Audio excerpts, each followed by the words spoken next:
Yeah, we use Epicor from quote to cash. Every step of our business rides on Epicor. So my name is Gerry. I'm with Jaylor. We're a manufacturer for ag equipment, mainly the cattle industry.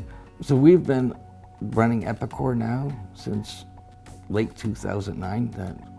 Interestingly though, some of our key employees, management, that were not sold on the need or the benefits of an ERP, today are our strongest super users.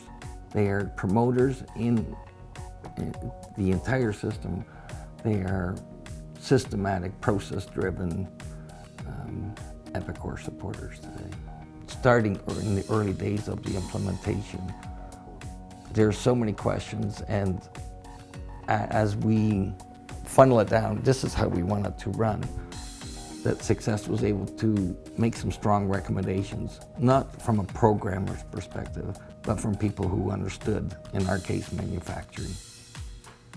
One of the key things that we experience with Success is their staff understood our business.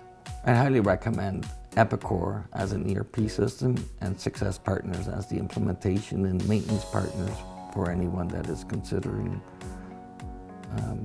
transitioning to an ERP system.